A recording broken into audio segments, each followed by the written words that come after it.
अस्सलाम वालेकुम दोस्तों, कैसे हैं? मैं Mohammad Waqas, inspector excise and taxation. इससे पहले मैं पंजाब फूड डिपार्टमेंट में भी सर्व करता रहा हूं। तो हम ये सीरीज़ शुरू करते हैं कि आपको इंटरव्यू पीपीएससी, एफपीएससी, एनटीएस या जो भी आपका जॉब के लिए इंटरव्यू है उसकी प्रिपरेशन कैसे शुरू करनी है।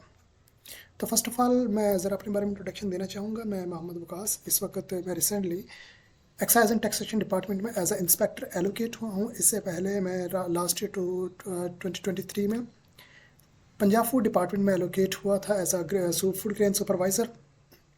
अब तक मैंने पंजाब पब्लिक सर्विस कमीशन के 4 इंटरव्यू दिए, अल्हम्दुलिल्लाह चारों क्लियर किए हैं और चारों में एलोकेशन हासिल की है।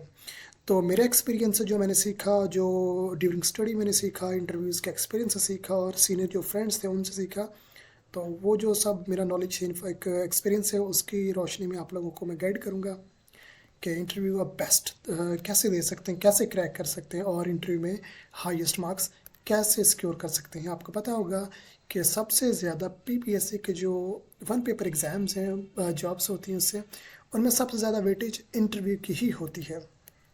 सबसे इम्पॉर्टेंट चीज़ और सबसे फर्स्ट ड्रेस कोड। देखें, ड्रेस कोड डस मैटर अलॉट, ये बहुत ज़्यादा मैटर करता है। इससे ना सिर्फ आपकी पर्सनालिटी, आपका कॉन्फिडेंस, आपकी कम्युनिकेशन पे इम्पैक्ट पड़ता है, बल्कि आप अल्टीमेटली जो भी पैनल बैठा, इंटरव्यू पैनल बैठा, उस पर आप एक अच्छा या बुरा इंप्रेशन अपनी ड्रेसिंग से ही डालते हो। देखिए, ड्रेस कोड के लिए कुछ पॉइंट्स जहन में रखें। नंबर 1 तो शुड बी कंफर्टेबल। आप जो भी पहन के जा रहे हैं आप उसमें कंफर्टेबल हो। ऐसा ना हो कि आप 3 पीस पहन जाए जिसमें आप कंफर्टेबल ही ना हो, आपको सुलझन ही होती रहे, तो यू विल बी एग्जॉस्टेड इससे पहले कि आप इंटरव्यू में जाए। Number 2, should be formal. आपने जो भी ड्रेसिंग करनी है वो फॉर्मल होनी चाहिए, वो कैजुअल नहीं होनी चाहिए। ये ना हो आप टी शर्ट पहन के जा रही हूँ, जीन्स पहन के जा रही हूँ। जीन्स से मुझे याद आया, लास्ट डेज मेरा इंटरव्यू था इंटेलिजेंस का, तो उसमें मैं पैनल में जाके इंटरव्यू में बैठा हूँ। तो एक पैनल में से एक सर थे, उन्होंने पॉइंट आउट किया आपने जीन्स क्यों पहनी हुई है, किसने आपको रिकमेंड किया जीन्स पहनने का। हालांकि वो ड्रेस पैंट थी, या सर को ऐसा लगा शायद, या वट्सएवर जो भी हो। तो मैंने कहा no sorry sir, it's not jeans, it's dress pant.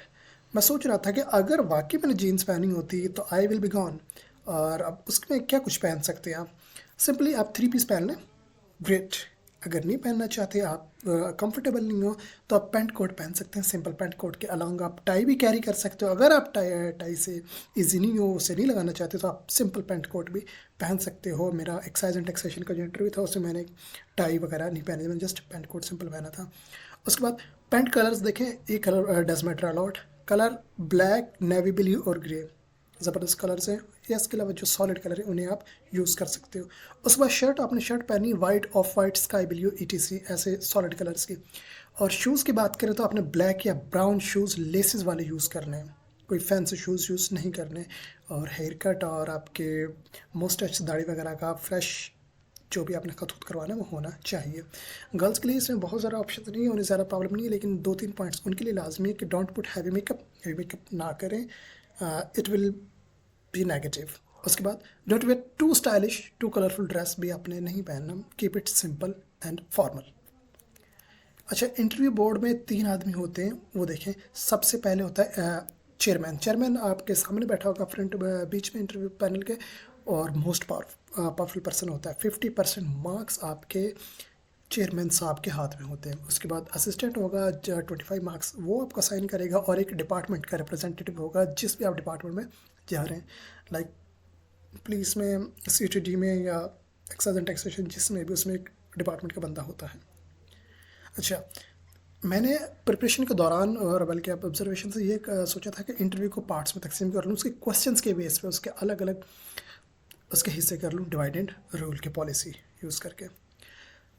First one, जो सबसे पहली चीज़ होगी वो आपका बैकग्राउंड होगा, आपको इंट्रोडक्शन होगा। सबसे पहले आपका आमतौर पर चेयरमैन साहब पूछता है, सबसे पहले आपको कह सकता है इंट्रोड्यूस योर सेल्फ, और नहीं भी कह सकते, मीन बहुत सारे तरीक़ों से आपका इंट्रोडक्शन पूछा जाता है, आपका बैकग्राउंड पूछा जाता है। उसके अलावा हिस्ट्री ऑफ योर एरिया, आप जिस एरिया से हैं, जिस डिवीज़न से, जिस तहसील से, जिस डिस्ट्रिक्ट से, पूछेंगे कि आप वहाँ से हो, उसके हिस्ट्री के बारे में, उसको ऐसा क्यों कहते हैं, वह कि फॉर एग्ज़ाम्पल पॉपुलेशन क्या है, उधर की लिटरेसी रेट क्या है, और आपके एरिया की इंपॉर्टेंट पर्सनैलिटीज़ कौन सी हैं, और अगर आपके इलाके में कोई इंपॉर्टेंट लैंडमार्क्स हैं, लाइक रिवर है, डैम्स हैं, माउंटेन्स जो भी है उसके बारे में भी पूछा जाता है।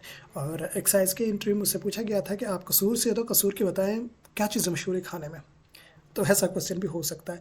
और यानी कोई भी फेमस थिंग्स लाइक पत्तों की एक मतलब हमसे पूछेगी कि पत्तों की क्यों मशहूर है, किस वजह से मशहूर है, यानी क्या सर इट्स कॉल्ड कोई ना फ्लावर्स, फूलों की वजह से। और last degree and it's implication, हाँ वेरी इंपॉर्टेंट क्वेश्चन है कि आपकी जो लास्ट डिग्री है, फॉर एग्जाम्पल BSIT किया है, BSGIS है, BS केमिस्ट्री है, उसका जिस जॉब के लिए अप्लाई कर रहे हो क्या उसमें यूज़ है, क्या लिंक है। कोई ना कोई लिंक होता है, आप ज़रा ब्रेन यूज़ करें। फॉर एग्जाम्पल मुझसे पूछा गया कि GIS आप किस तरह यूज़ कर सकते इंटेलिजेंस में, तो मैंने उसे एक्सप्लेन किया कि GIS में हम बेसिकली मैप्स बनाते हैं, तो मैप्स पर हम जो क्राइम सीन है या एरियाज़ है या जो भी हमने इंटेलिजेंस का काम है हम मैप्स की मदद से इजीली कर सकते हैं, और मैप्स उसका लाजमी हिस्सा है। और पार्ट टू होगा GK का। इसमें आपने current affairs, Islamic study, Pak study, some time English grammar, everyday science और जनरल क्वेश्चन वगैरह पूछे जा सकते हैं। एक और बात, जनरल क्वेश्चंस के अलावा आपसे पूछे सकते हैं सिनेरियो बेस्ड क्वेश्चंस, आपके जो ओपिनियन को चेक करने के लिए। फॉर एग्जांपल कोई भी सिनेरियो बेस्ड हो सकता है। फूड डिपार्टमेंट का जब मेरा इंटरव्यू था मुझे क्वेश्चन किया गया था ओपिनियन बेस्ड कि आप फूड में हमने सेलेक्ट कर लिए, तो बताएं आप किस तरह बिहेव करेंगे, मार्केट में जाते हैं किस तरह डील करेंगे लोगों को और होल्डर्स को, दोनों को। उसके अलावा पार्ट 3 या लास्ट पार्ट होता है वो डिपार्टमेंट क्वेश्चंस होता है। आमतौर पे जो आपके डिपार्टमेंट का रिप्रेजेंटेटिव होगा वो क्वेश्चन पूछता है, इसमें से brief history of the department, कि आपने ये लाजमी देखनी कि डिपार्टमेंट कब बना है, कैसे एवोल्यूशन हुई, क्या क्या चेंजेस आए। उसके बाद हेड DG मिनिस्टर जो भी है डिपार्टमेंट का वो आपने लाजमी उसका नाम वगैरह याद कर देख लेना है। उसके बाद structure of the department, very important. Structure department का देखने आप कि उसकी हायरार्की कैसे है, उसका डायरेक्टर, उसमें जो अहदे की तकसीम हो कैसे, सबसे ऊपर कौन है, फिर उसके नीचे कौन है, फिर उसके नीचे कौन है, कितने डायरेक्टर्स, कितने डिप्टी डायरेक्टर्स, कितने रीजन्स, ये सब कुछ। एक और इम्पोर्टेंट, आपने जिस डिपार्टमेंट के लिए भी आपने इंटरव्यू देना ये देख लो उसमें ड्रॉबैक्स क्या है, क्या क्या इश्यूज़ है। और एक और इम्पॉर्टेंट, हाउ आप कैसे डिपार्टमेंट को इम्प्रूव कर सकते हैं, उसके लिए कंट्रीब्यूट कर सकते हैं। और एक क्वेश्चन आमतौर पर बड़ा पूछा जाता है कि आपको क्यों सेलेक्ट किया जाए। फॉर एग्जांपल आप इंटेलिजेंस के लिए इंटरव्यू दे रहे हो तो आपसे पूछेंगे या IB के लिए कि हम आपको क्यों सेलेक्ट करें, तो आपने इसका कोई प्रॉपर आंसर बताना, कॉज आपके बारे में बेहतर जानते हैं। फॉर एग्जांपल आप कह सकते हैं sir I like challenging task, और इंटेलिजेंस एक very difficult and challenging job, तो मैं ये लाइक करता हूँ। इसके अलावा मेरा ड्रीम है ऐसे जॉब्स करना, यूनिफॉर्म जॉब्स करना, या जो भी जिस तरह का भी हो। या आप कह सकते हैं कि फॉर एग्जांपल आपकी डिग्री ही ऐसी, फॉर एग्जांपल तो आप कह सकते हैं मेरी डिग्री ही यानी किस फील्ड के रिलेटेड है और मैं इसमें मज़ीद एक्सेल करना चाहता हूँ या अपने नॉलेज को प्रैक्टिकल करना चाहता हूँ।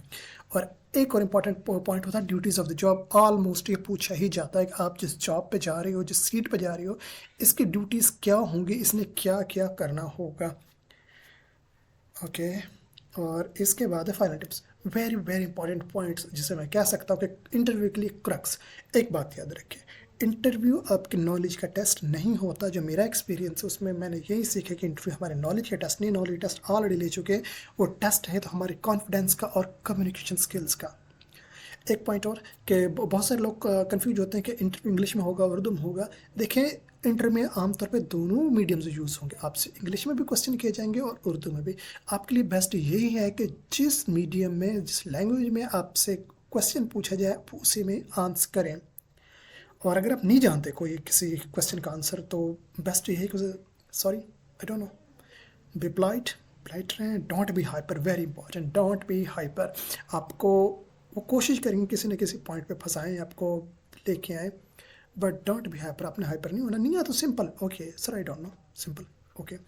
और एटलीस्ट प्रैक्टिस वंस, इंटरव्यू के लिए आपने लाजमी एक मरतबा कम अज़ कम प्रैक्टिस करने, अपने ब्रेन में पूरा सिनेरियो करके आप जाएंगे, कैसे बैठेंगे, कैसे बात करेंगे, जो भी है। या कोई दोस्त आपका ऐसा हो जिसने इंटरव्यू वगैरह दिए हों तो उसके साथ बैठ के एक मरतबा प्रैक्टिस लाजमी करें। एंड एनी क्वेश्चन, अगर आपका क्वेश्चन हो तो प्लीज़ कमेंट्स में या मुझे आप नंबर पे मैसेज कर सकते हैं। आई विल बी ग्लैड और best, wish you a best of luck. अल्लाह हाफिज़।